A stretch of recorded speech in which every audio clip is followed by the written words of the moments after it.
Er I klar? Slap af, det er jo først halv, vi går på. Nej, er det kvart i? Nej, det er da kvart over. Er det mig, der er helt galt på den? Vi starter da helt. Altså, det skulle vi da nok lige have aftalt inden. Men hvad gør vi så nu? Kan vi ringe og spørge? Skal vi ringe til Bogense-revyen og spørge, hvornår vi starter? Ja. Det er sådan svært, det er faktisk en god idé. Velkommen til Bogense-revyen. Du har følgende valgmuligheder. Tryk 1 for priser, tryk 2 for spilledage, tryk 3 for at høre menuen, tryk 4 for at høre ventemusik. For English, press 5. Für Deutsch, bitte 6 trykken. For lokaldialekt, tryk 7. Tryk 8 for at ønske denne telefonsvar af helvede til. Og særskæmt også, jeg havde telefonsvar. Ved du hvad, jeg kigger lige ud i sagen. Ej, der sidder en hel masse mennesker, vi skal jo i gang. Hvorfor fanden spiller I ikke?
Pedersen, hvordan går det?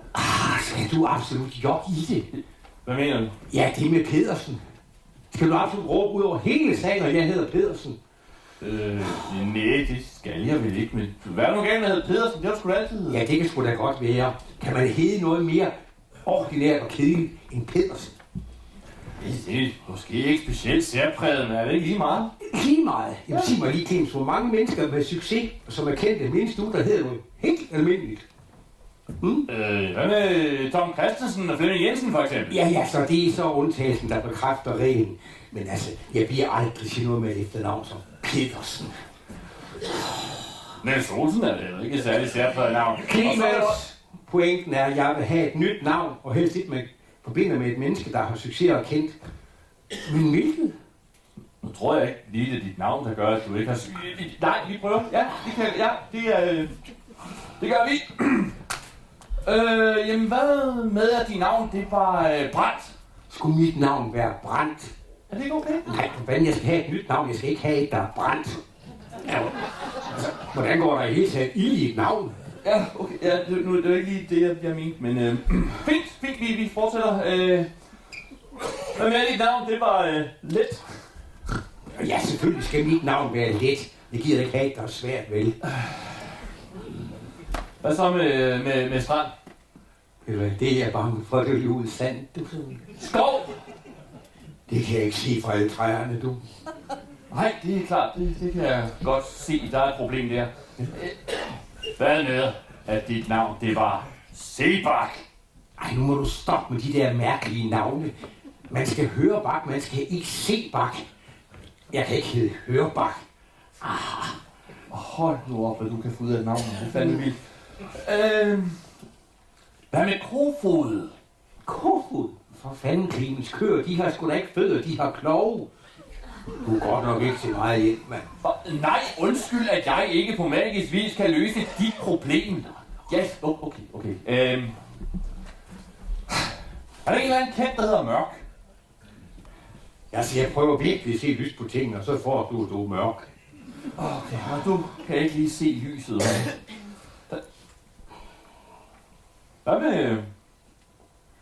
Hvad med Fischer? Fischer, ligesom dit efternavn? Ja. Nej, det minder om lidt af krigsskib til Holford Fischer. Og et krigsskib, det er sådan en gang grå metal, du ved godt, sådan man ikke kan se det. Det er tværtimod det modsatte, jeg har lyst til at sende ud, du. Fandme vildt, at du kan få ud af navn. Hvad er Svendborg brugbart, eller minder det der om aggressive vadefugle, der har en fæstning? Hold kæft, du er godt nok mærkelig samtidig. Nej, Svendborg, det minder mig ikke om en aggressiv vadefugl, der har en fæstning. Hvem fanden er Svendborg? Når han laver revy og spiller skuespil. Ikke noget med skuespillere. 0-0. De er aldrig sig selv. Så heller noget med en politiker. Ja, okay. Ja, det kan jeg godt se. Er to under, så er politikere og foretræk frem for skuespillere. Pokker kender jeg ellers. Der er John Andreasen, det er ordinært. Hvad nu Tanja hed? Majvang! Plejstang! Altså sådan en dims, du ved godt, der er en forbrændingsmotor. Her midt i den grønne omstilling. Tak for kaffe, siger jeg bare. Da. Hold nu kæft, du er mærkelig, mand. Du Ise Nielsen er for... Sagde du lige Louise? Hvad? Hvad er det, hun hedder som mellemnavn? Kyn. Kyn ligesom i kynisk? Ja, det kan man jo også. Det er jo lige mig, ved. Den tager jeg. Tak skal du have. Så fik jeg løst det. Claus Kyn, ja. Det var da så lidt. Tak. Det var så navnet. Så mangler du bare nogle evner for at få succes. Det er sgu da det mindste problem. Jeg begynder bare at skrive nogle revytekster. Det kræver ikke det store talent, du.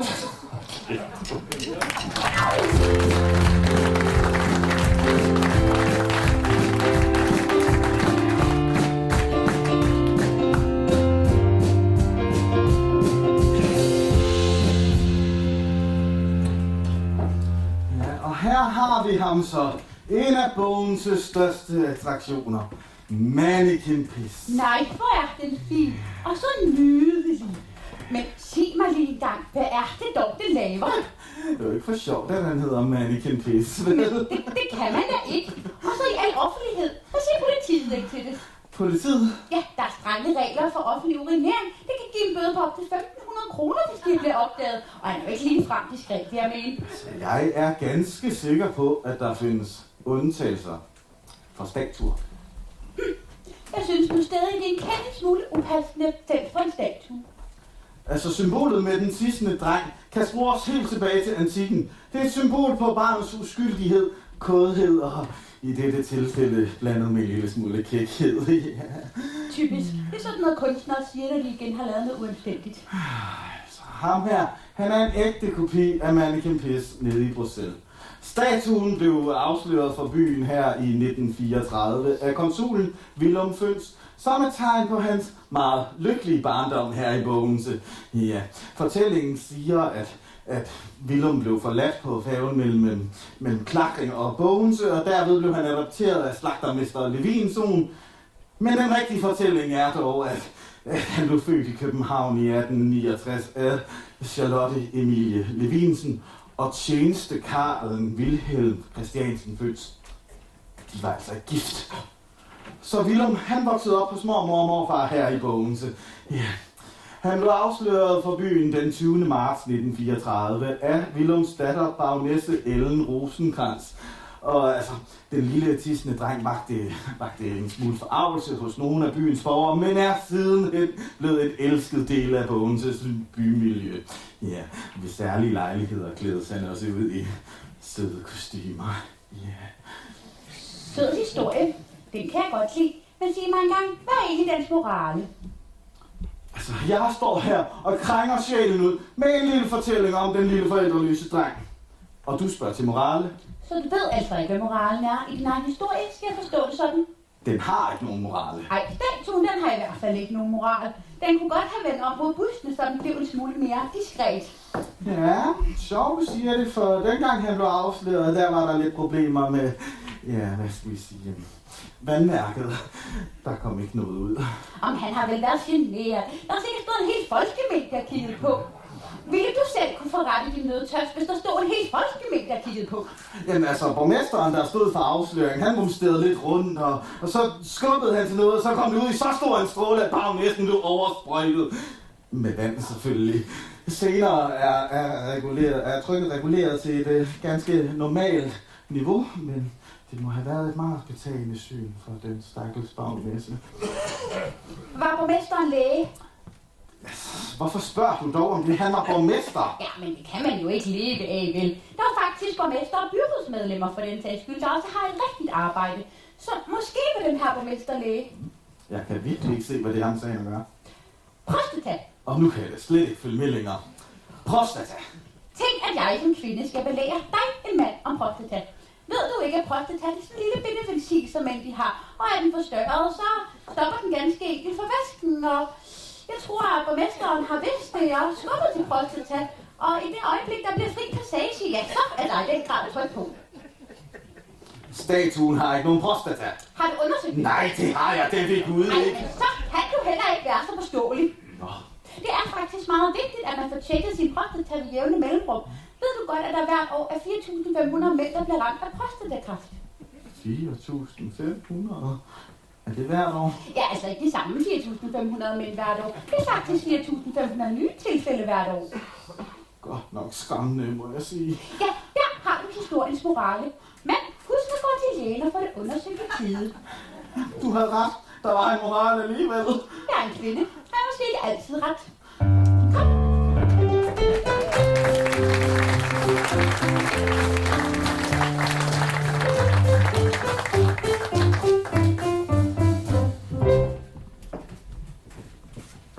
God aften. Jeg hedder Bodil Andersen. Ja, jeg har sikkert gættet det på min udstråling. Ja, jeg er seksolog. Og nej, jeg er ikke de første, der forveksler mig med Jørgen Ørting. Det sker hele tiden, faktisk. Men vi gik op på seksologstudiet sammen, Jørgen og jeg. Vi supplerede hinanden fantastisk godt. Jeg var sådan stærk i det teoretiske, og Jørgen, hun var stærk i lårmusklerne. Teori og praksis. Jeg er jo fuld af teori. Ja, Jørgen, hun har en praksis. I en tid, hvor man næsten ikke kan åbne for fjernsynet uden at blive væltet over af erotisk mystik, der har jeg valgt at fokusere på en lille niche, som jeg kalder for helt almindelig sex. Ja, det er der ikke mange, der bruger mere. Men vi er faktisk nogen, der stadigvæk foretrækker slukket lys og fast ugedag. Ja, og i helt almindelig sex, der er det for eksempel helt i orden, hvis en samleje den varer som 3-4 minutter. Ja, ligesom det selvfølgelig også er helt i orden, hvis det nogle gange går vildt hurtigt. Jeg arbejder udelukkende ud fra egne erfaringer. Gift med Torsten gennem 26 år. Ja, og de erfaringer, dem har jeg samlet i denne håndbog.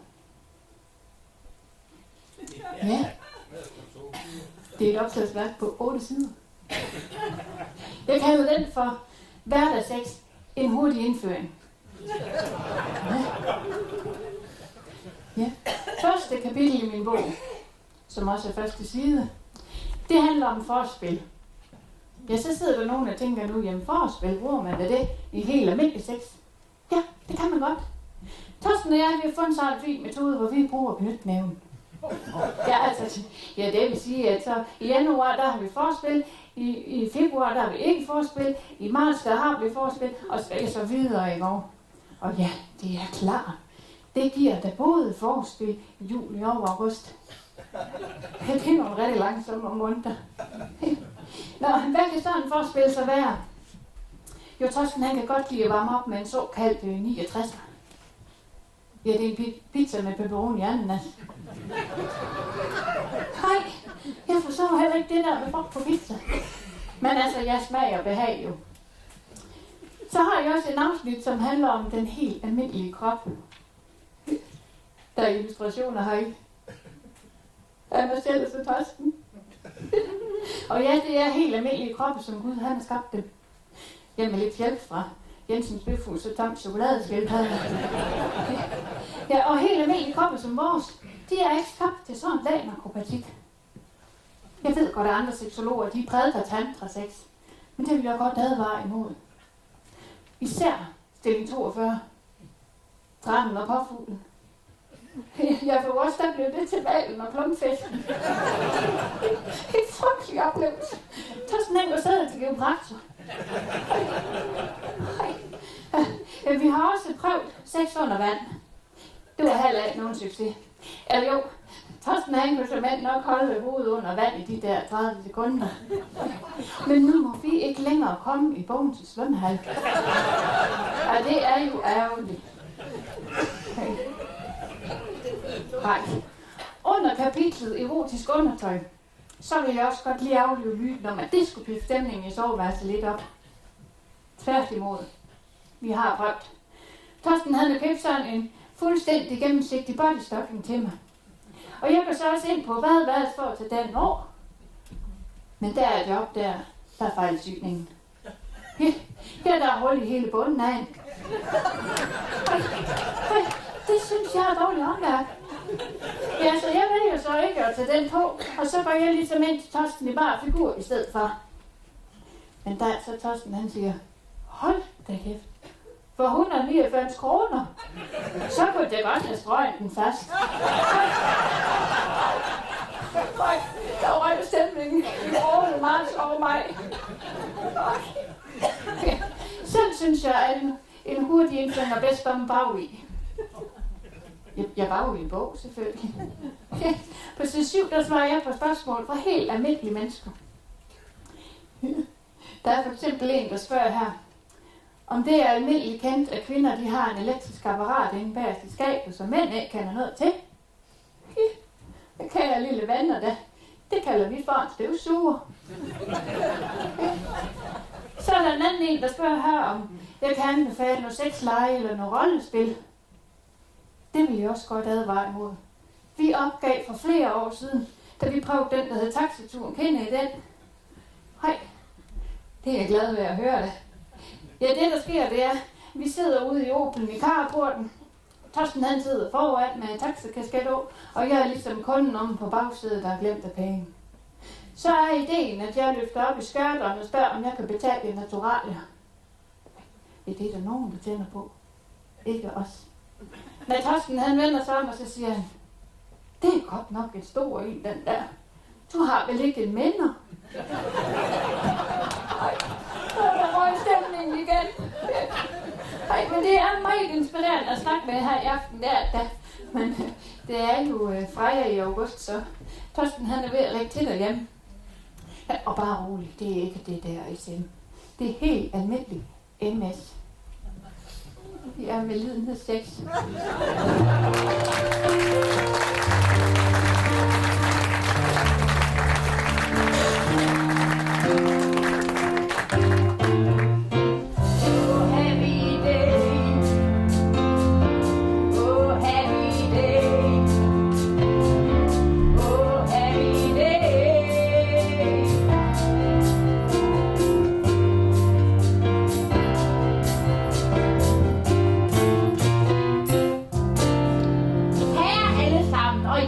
Velkommen her i aften. Det er mig en stor fornøjelse at kunne præsentere for første gang i Danmark prædikanten Frederick Johnson fra USA.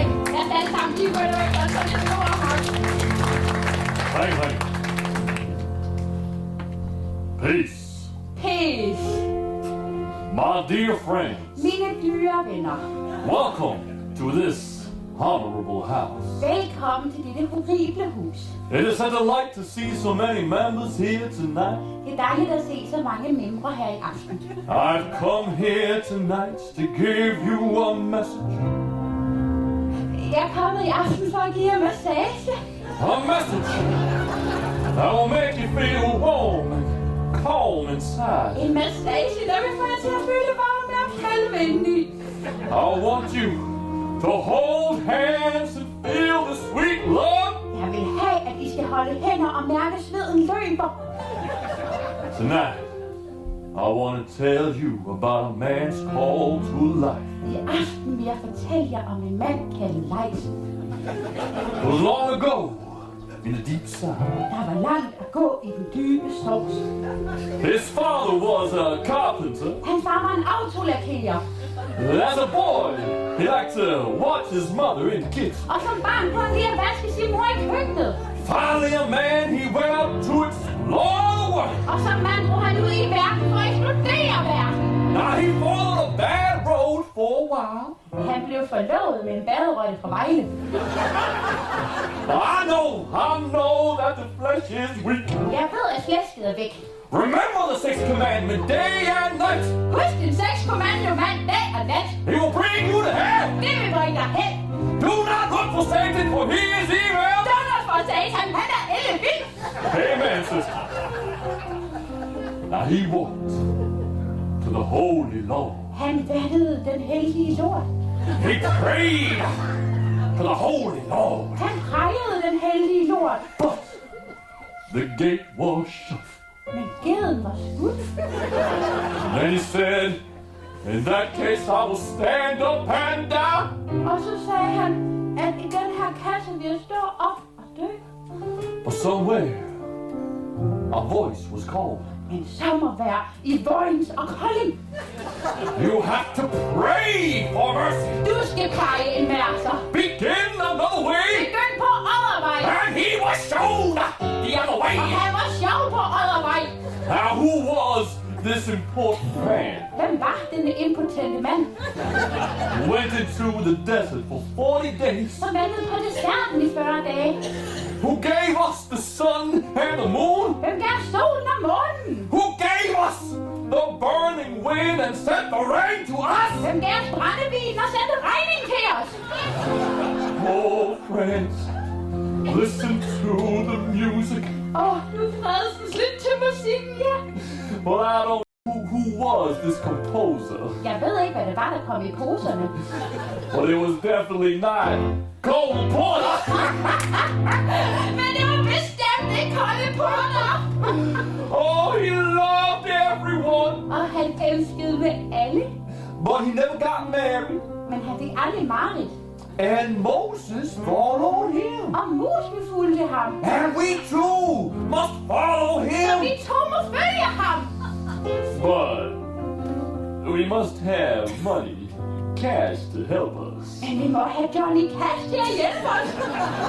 So I will say around my collection plate. Han vil sætte sin plade som en grøn. So please give us all your money that you can afford. Så venligst giv os alle jeres penge til en ny Ford. And may God bless you all. Og må Gud blæse på jer alle. Peace! Peace!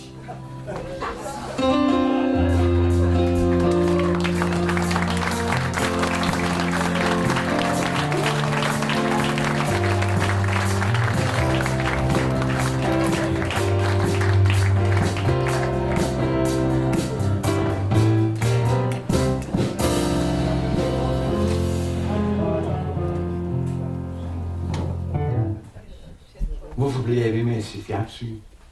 Det er jo hele tiden det samme. Krig, død, ødelæggelser. Jammer fra ende til anden. Der er krig og død på hver en kanal. Og end jeg savner hen, overalt er den gal. Og jeg siger til mig selv, hvordan skal det dog gå?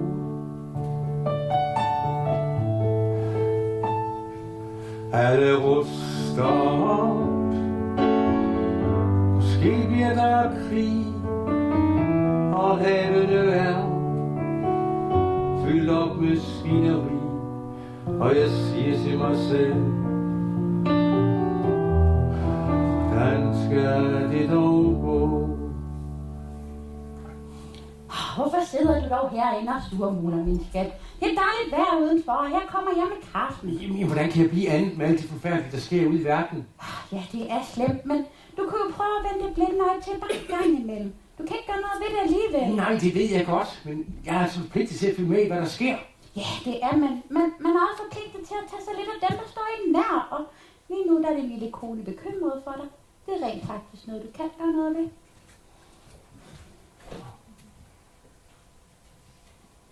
Min kone er så dejlig.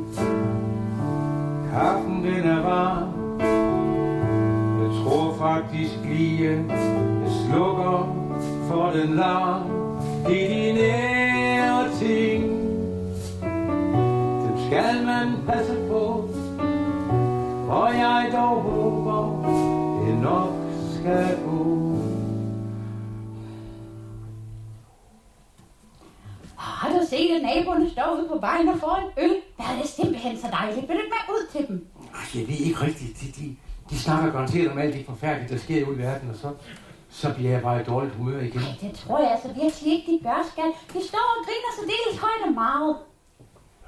Jeg var altså ud til dem, og så håber jeg, du vil gøre mig følgeskab. Hvis jeg gør, hvad jeg kan, hvor skulle jeg så ikke være andre om? Der er stor politik, og jeg siger til mig selv,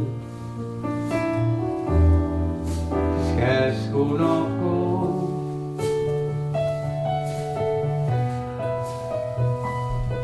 Jeg siger til mig selv, det skal sgu nok gå.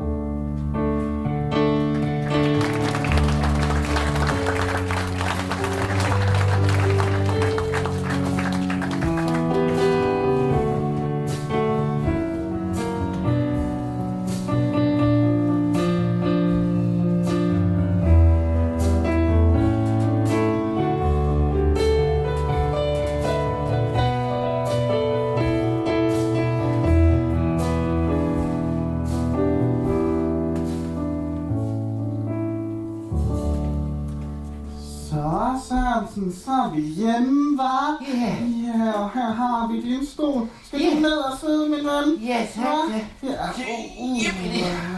Ja, se, og jeg kan se, at postmanden, han har været her.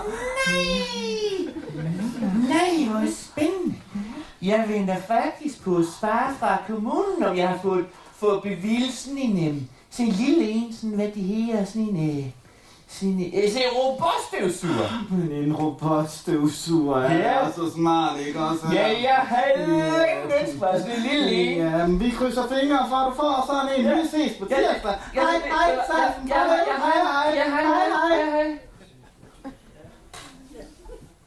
Det er lige det, var. Ja, lad os så sige, hvad posten den siger. Ja. Na.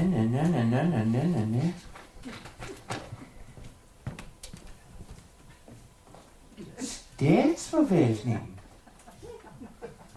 En faderskabssag. Hvad? Nej, nu har jeg igen fået byttet post med ham. Nogen lømmel op på 4. Han er vist en værre en, tror jeg. Nej, den her til mig. Na, blev der sagt. Ja, fra kommunen. Lad os se, det er et glad, at vi kan meddele, bla. Robotstøvsugeren, det kommer på tirsdag. Ja, så er der endelig gevinst for dig. Hej, far. Hej, Ripper. Hej. Ja, så. Ja, hej, far. Far, jeg har taget kage med. Nej, det var fint, ved du hvad? Så spurgte jeg hurtigt og kaffe over. Ja.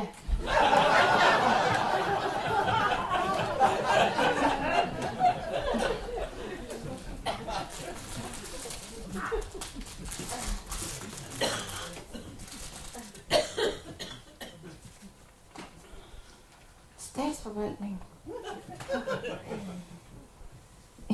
En faderskabssag.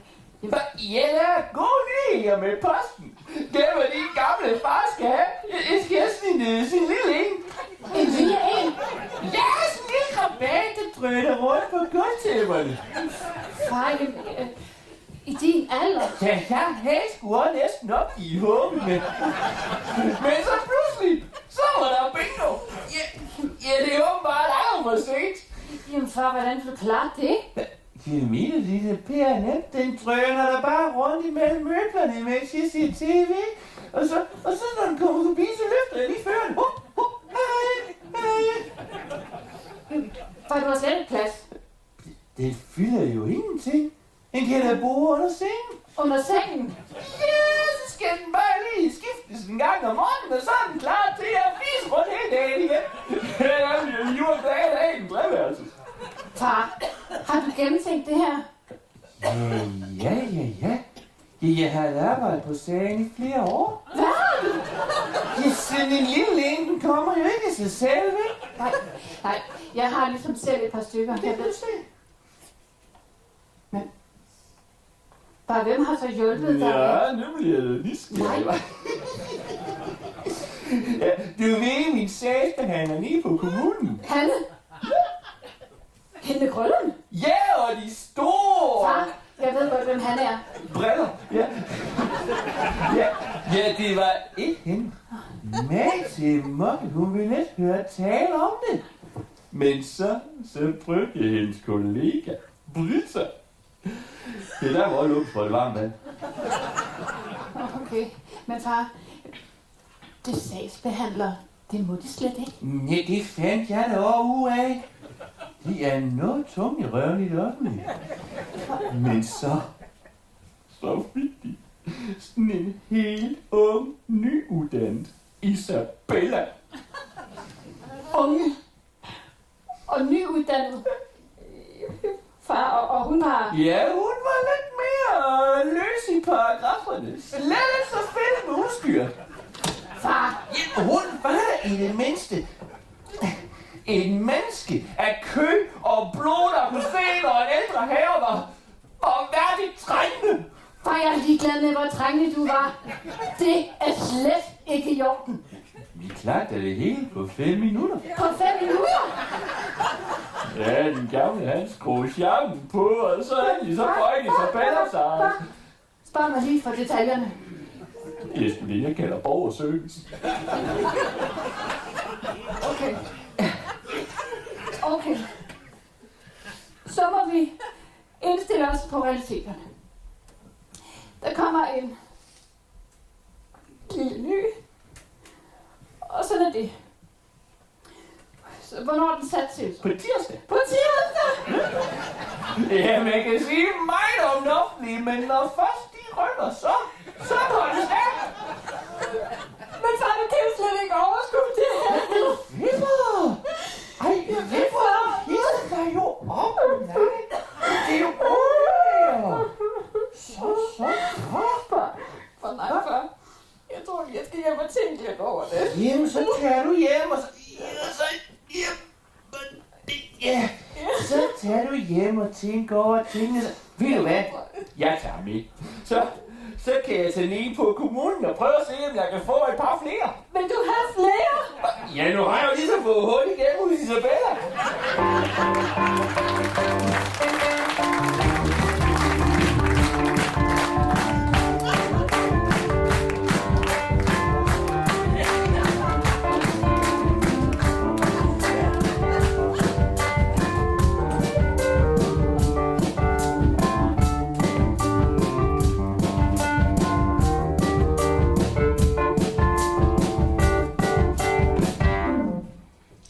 Nej, så sagde jeg altså også til lampen sådan, det kan godt være, at du er rigtig god til det der med at opfylde ønsker, men du skal fandme godt nok have tjekket din hørelse der. Ja, fordi, tror du virkelig, jeg ønskede mig 20 cm slæk? 20 centimeter slik? Der fik den ind, Det tror jeg godt, jeg har forstået. Men det viser jo også bare vigtigheden, ikke? At man taler højt og tydeligt og velartikuleret, der var den, når man ønsker sådan noget. Ja, det er sgu da overset kunstart, du. Ja, skål. Hvis du er vi danskere, vi drikker mere øl end nogensinde før. Det tror jeg sgu ikke på, du. Ja. Det er bare fordi, vi flere end vi nogensinde har været før. Nej, du. Jeg har hørt, at i middelalderen, der drak man i gennemsnit 3-4 liter øl om dagen. Både mænd og kvinder. Og ved du hvad, jeg kender sgu ikke så mange, der kan nå drikke så meget i dag. 4 liter? Så er det sgu da derfor, de kalder det for den mørke middelalder. Hvad mener du? Ja, for de har sgu da altså været så stange, hvis de ikke kunne huske skid, de er gået helt sort. Du siger sgu noget, du. Hvad med børnene? Drak de op 4 liter? Nej, det tror jeg ikke, du får sige så meget øl, det havde de altså ikke, du. Nej, de har sikkert kun drukket sådan 2-3 liter, så det giver bedre mening. Ja. Du. Jeg er sådan til at tænke på noget. Så har du også prøvet det. Hvordan føles det? Virkelig mærkeligt. Det kan jeg godt se. Nej, jeg kan slet ikke anbefales. Men, hvad er det du siger? Ja. Men det var apropos det der med børnene, ikke også? Ja. Hvorfor er det, at kvinderne får skylden for det faldende fødselstal? Nej, du er godt nok for dumt, hva'? Altså, hvis du nu har hørt efter i skolen, ikke også, så vil du vide, det er altså kvinderne, der føder børnene. Ja, den har jeg sgu da godt luret, men det er jo ikke det, jeg mener. Hvorfor er det som, hvorfor siger man, at det er kvindernes skyld, at der ikke fødes så mange børn? Så fanden der, altså, hvis kvinderne ikke vil føde børn, så falder fødselstallet, ikke også? Det kan sgu da ikke være så svært at regne ud, vel? Nej, men du har sgu da også luret, hvordan undfangelsen den fungerer, ikke også? Man skal jo ligesom to til tango, ikke? Nu skal vi også til dans nu. Nej, det fører ikke nogen gode steder hen, tror jeg. Ja, det tror jeg ikke. Men der skal jo i hvert fald mindst 2 til. Altså, så hvis nu vi anser, der er en kvinde. Og en mand. Hvis nu, at som manden heller ikke vil have børn, så har han da vel også noget ansvar. Hvorfor skal den så kun tørres af på kvinderne? Jeg tror faktisk godt, jeg kan se din pointe. Ved du hvad? Det er faktisk skide godt, at fødselstallet det falder, du. Jamen, for jeg har hørt, at om 100 år, så er vi kun 3 millioner i Danmark. Og ved du hvad? Sådan som der bliver bygget, så må det blive muligt at finde en studiebolig, der er til at betale, når vi kun er halvdelen. Hvad fanden er det med dig at gøre? For det første så om 100 år, så har du da været død i mindst 95 år. Og for det andet, så har du sgu da aldrig nogensinde studeret. Ja, jeg må vel godt fortælle, hvad jeg har hørt, uden jeg absolut skal have en holdning til det, og uden jeg har sat mig ind i det, ikke godt du? Ja, det er vist et meget udbredt fænomen, tror jeg. Men ved du hvad, det er faktisk også skide godt det der, fordi kan du ikke godt lige se, hvor meget øl der bliver taget, så vi kun er halvdelen? Bryggerierne, de bliver nødt til at sætte priserne ned. Det er sgu da rigtigt! Så står jeg for billig øl og studieboliger om 100 år.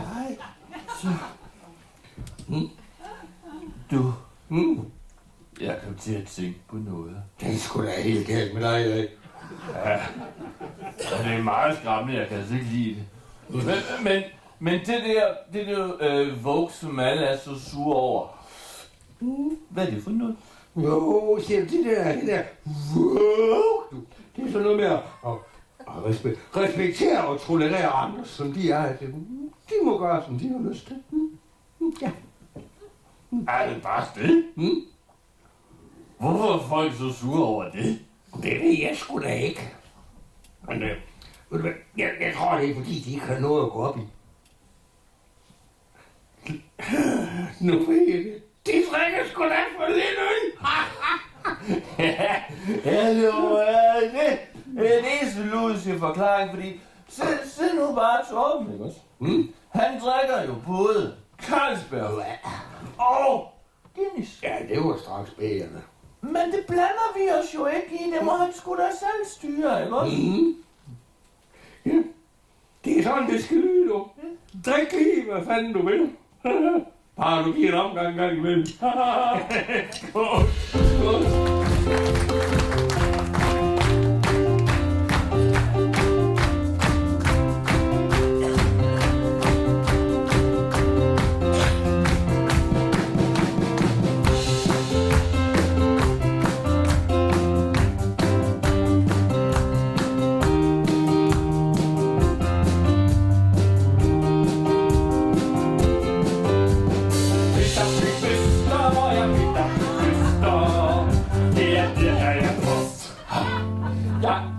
Den sang. Den er så hyggelig, så siger jeg også. Men det er nok desværre slut med at synge den sang. Det er slut med breve i det hele taget. For fremtiden, hvis man gerne vil sende et brev, så skal man, og følg nu godt med, selv køre ned og aflevere det. Det er både hurtigere og billigere. Stiftet af Christian i 1620, mere end 500 år, kom Christian skrev det første brev med fjer og pen til sin ven. Han sagde det haster, så det kostede plaster, og det var fremme i går. Ja, nu er jeg ikke noget finansgeni, bare postbud. Men jeg tillader mig alligevel at undre mig. Portoen stiger, fordi der ikke bliver sendt så mange breve. Ja. Til gengæld tager det meget længere tid, før de når frem. Skulle I det? Få flere til at sende breve? Nej vel? Ja, så er det med ruten, ikke? Den bliver jo bare længere. Fandme heldigt, jeg har en elcykel. Jeg kan nå næsten hele min rute, før jeg løber tør for batteri. Men så er det jo meget godt, at der ikke er så mange, der sender breve. Så er der masser af plads i tasken. Jeg har plads til hele 4 ekstra batterier. Før havde jeg bil og en hel masse breve. Det var vældig bekvemt. Nu cykler jeg på Alfarvej. Min tur er lang, som Tour de France. Alle på baghjul og trøjen, det bliver gul. Jeg er den nye går. Så står man der med sit gode tøj og sin cykeltaske. Og hvad skal man gøre? Hvad? Fagforeningen, de har givet op. De kan jo ikke hjælpe. Så hvad gør man? Der er ikke nogen, der sender en hilsen mere, vel? Før i tiden, så hed det: kære mor, her går det godt. Send flere penge. Nu så får mor bare en anmodning på MobilePay. Alt fandme klares med en app derinde. En app! Selvfølgelig! Slap af!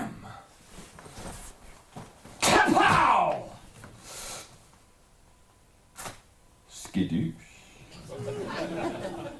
Min uniform havde jo farven i forvejen. Klistrende pisterne, byspensionister. Jeg vil køre for højt. I regn og slud skal maden ud. Det bliver koldt, for sådan er voldt. Nul forurening, men livet giver mening. Nu bestemmer jeg selv. Ja, så skidt med, at jeg ikke har fast løn, eller faste arbejdstider, eller feriepenge, eller pension, eller bare jeg kan få lov til at køre noget ud til folk.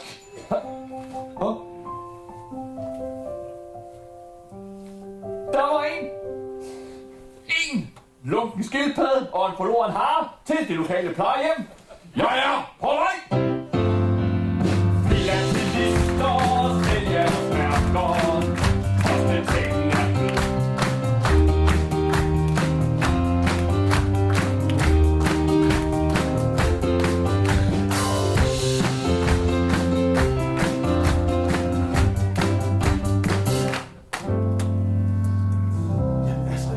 Bare hun er så sur hele tiden. Fint. Lene.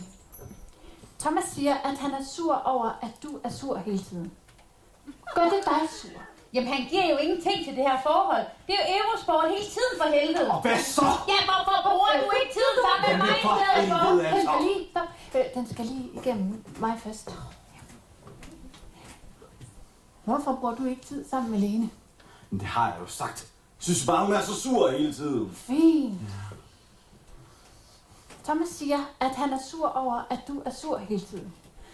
Gør det dig sur? For helvede, vi kommer jo ingen vegne med det her. Vi har allerede haft 20 sessions. Ja, det er faktisk 21, når jeg lige tæller efter. Ja, og til 800 kroner i timen. Jeg stopper dig lige igen. Det er faktisk 800 per påbegyndt time. Jeg gider heller ikke mere. Måske er det bare skide dårligt. Ja, og du er bare pisse dominerende, altså. Halløj. Nu ved jeg lige, hvad I har brug for. Det skulle vel aldrig være 20 ekstra sessions. Nej, det I har brug for, det er det, vi i fagsproget kalder for en skilsmisse. Hvad sagde du lige der? Ja.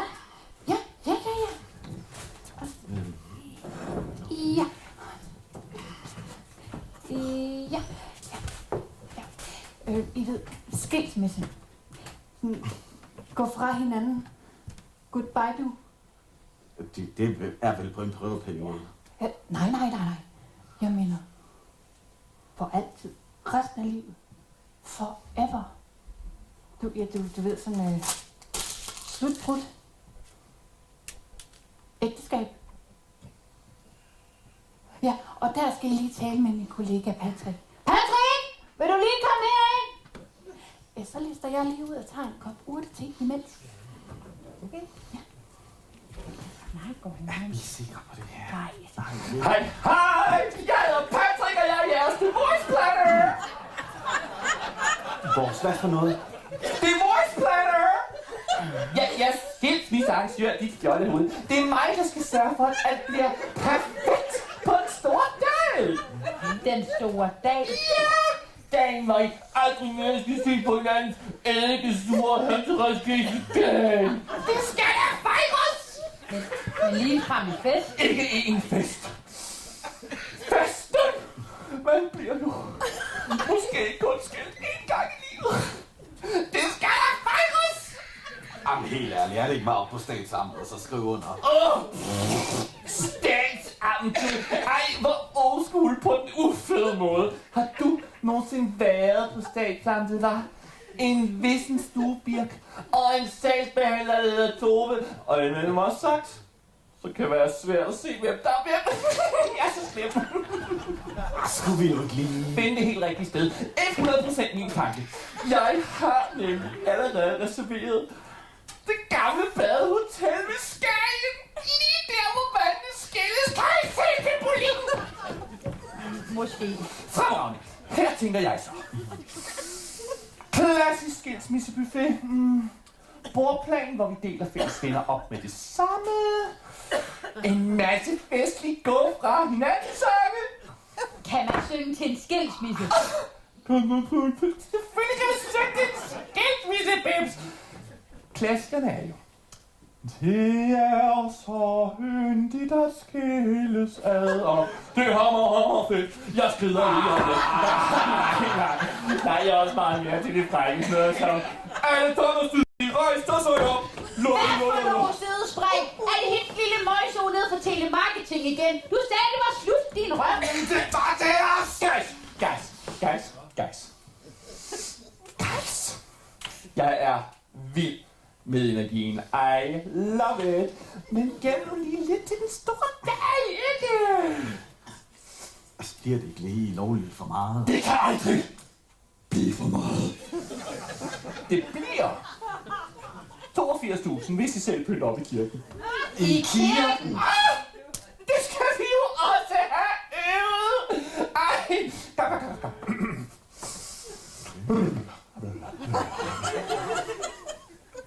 Og så tilspørger jeg dig, Thomas.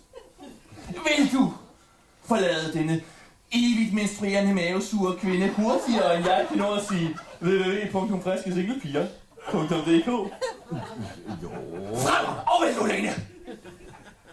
Løbe skrigende bort. Og det er det dogne læs af en ølæbe og finde dig en rigtig mand med en rigtig løn, som ikke tisser i badet. Jo, fremragende! Så erklærer jeg jer hermed for rette eks-partner at være. Giv hinanden fingeren til på. Fingeren? Ja, fingeren. Og koret synger. Fuck you.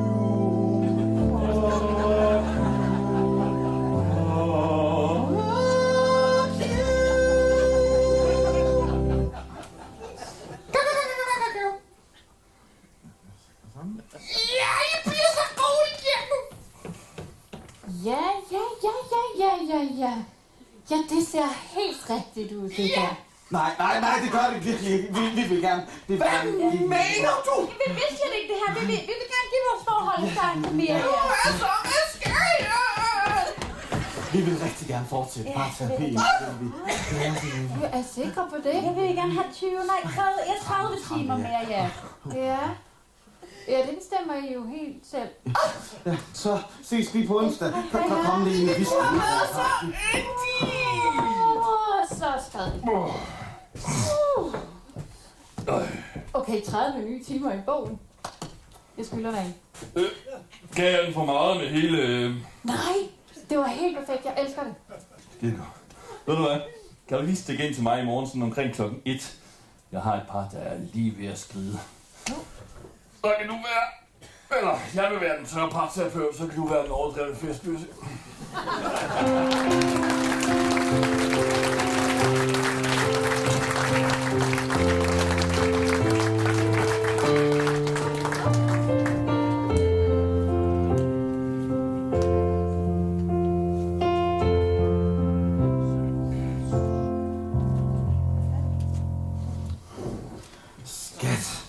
Skat!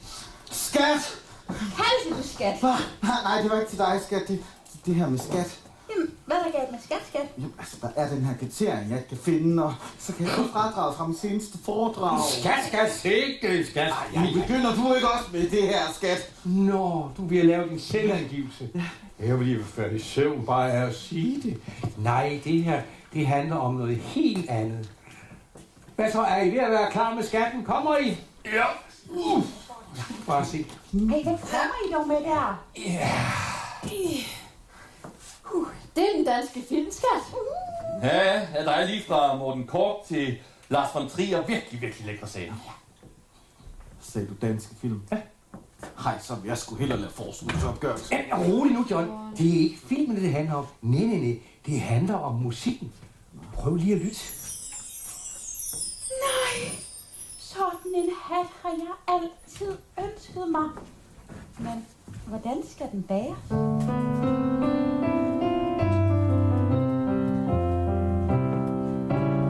Det er ikke nemt at skulle være sig selv, men det kan jo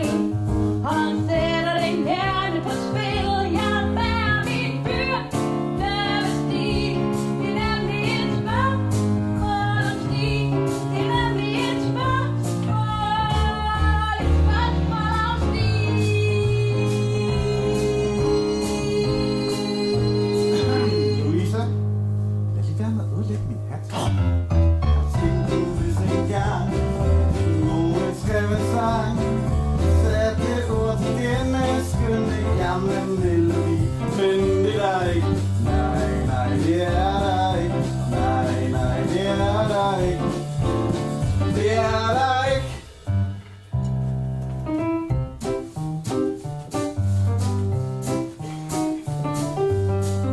Det er da dumt, det med dig. Hvad er det, der er dumt med mig? Du går rundt sær og sur, som en kanin i bord. Lille bryggen himmelblå, sæt de skæve hat på skrå, og spring ud med blomster på. Skib dit landdag. Blomster på min skæve hat, er så usynlig. Alt for lat. Det er rene vrøvl og pjat. Nej, det jeg mener er, smil og vær glad. Du går rundt og ligner jeg ved ikke hvad. Og det er da sødt. Lille bryggen himmelblå, kig til værs og lærken slå. Gak du udgør lige så, skib dit landdag. Hattens brå, lærken sang, mens vi er så godt i gang. Hvad så med kærlighed? Der vil jeg beskid. Lille bryggen himmelblå, hvis du føler hjertet slå, kan du straks til doktor gå. Skib dit landdag. Og hvad skal han? Kurere dig. Og hvem er så den doktor? Jeg. Er den gal, så kom til mig. Skib dit landdag. Doktor, hvad vil du råde mig til? Vær du sød og rar. Jeg skal gøre præcis som de vil. Recepten er klar. Sæt din skæve hat på strå. Lille bryggen himmelblå, og spring ud med blomster på. Spil dim. Okay, jeg henter hatten Vi piller båndet af den, og sætter blomster i den. og fløjter som muskitten, Så får vi fred om natten. som musen sagde til katten. Spudum dig.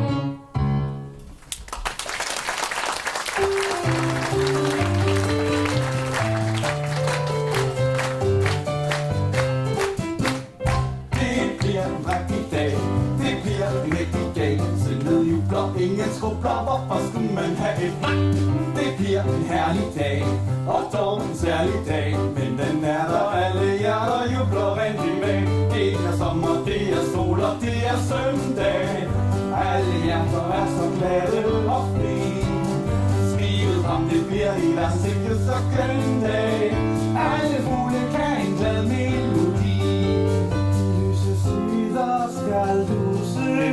Det kan da hurtigt nævne tre. Det er sommer, det er sol, og det er søndag. Smiler er i solskins og søndagshumør. Når nu min verden bliver kold og forladt, finder jeg trøst i min kæreste skat. Klipper motiver med drømme og saks, papirsilhuetter af den fineste slags. Livet er langt, lykken er kort, sagde jeg den, der tør give den bort.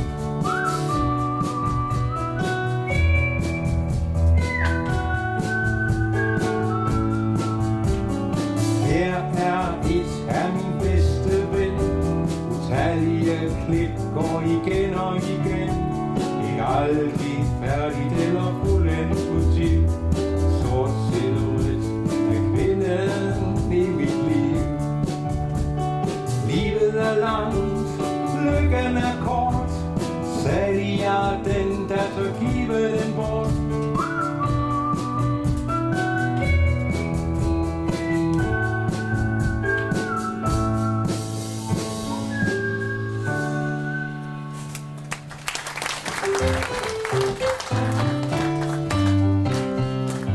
Blommet i lunden, så spidser vi munden, og fløjter den gamle sang om kærlighed. Jeg står en skælve, og klokken slår 11, og månen og mælken vejen kører ned. Vi er kun dig og mig og dig, til at gå i takt, og hvis du glemmer mig, glemmer jeg. Hvad må have sagt blommet i lunden, så spidser vi munden, og fløjter den gamle sang om kærlighed.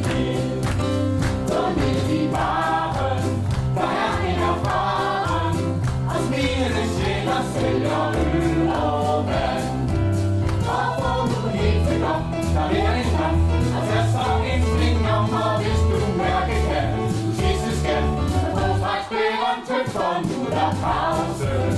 Vi er ikke forbavset, vi kommer tilbage, når I har tisse.